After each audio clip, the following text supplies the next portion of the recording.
I greet you. Today I want to talk to you parents. The times that you have let us down.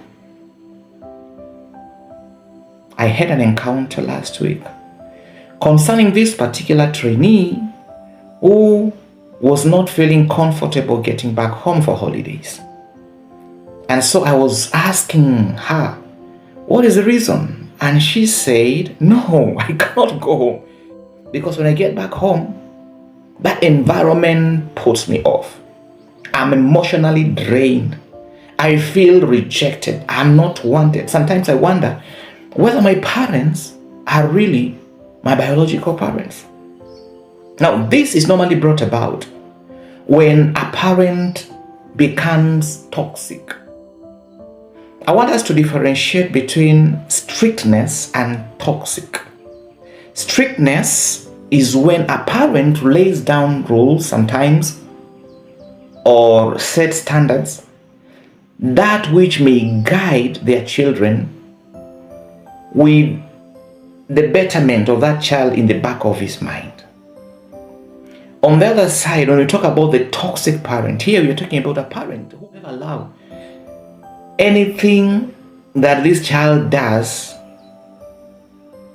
to go that way without him overriding it. Sometimes the child may come with a decision, but then the parents say, no, this cannot happen. You are non-appreciative, you're manipulative, you are over-controlling.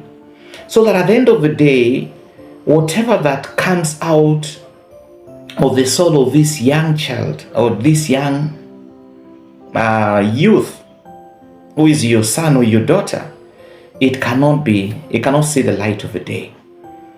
So the environment becomes toxic. Of course, there is nothing good, you say, as a parent, that can come out of this child, because you say sometimes he cannot be able to imagine himself. He cannot be able to see the future. So at the end of the day, this child feels drained and he cannot really be at peace with you. So what is it that we can be able to do? Please, we need to find time to have issues discussed with our children. By the way, they are not actually children, because if you're over 18 years, then you're an adult according to the Constitution of Kenya. So what you need to do, there are times when you just need to pull down, listen. Yeah, listen is such a good virtue that can build your family. So what you need to do, just listen to this person, listen to her or him, then you just get to hear what is it that he has to say.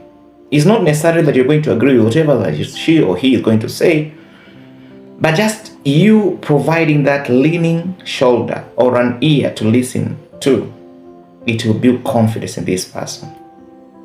Number two, don't overreact. There are times when you just need to give space to your children, just for them to explore. By exploring, you're exposing them to the reality of the world. And by so doing, you're building stamina within him, life survival skills that can be able to enable him or her survive even when you're not around.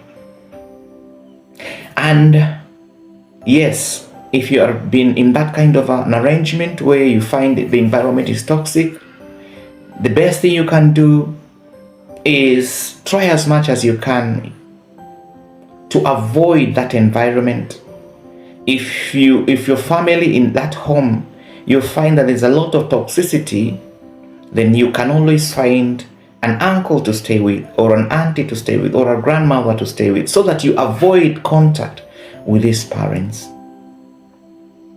That is actually one of the ways that you can start healing. Number two, you as a youth, you need to understand, as much as yes, your parents, you need to respect them. But then you need to set boundaries and tell them respectfully, Dad, as much as yes, you have directed me to do this, but I don't affirm to this. I'm not agreeing with this. Please allow me to go this way. If you're not going to set boundaries, sometimes it might be difficult for you. And let your parents know these are my boundaries respectfully. And so by so doing, you're going to heal. Number 3, prayers. Keep on praying so that God can be able to come into their hearts so that they can be free, and also you can also find the space to forgive them whatever that they may have done, and allow God to come in and have discussions, mutual understanding discussions, so that you can be able to better yourself. I wish you well.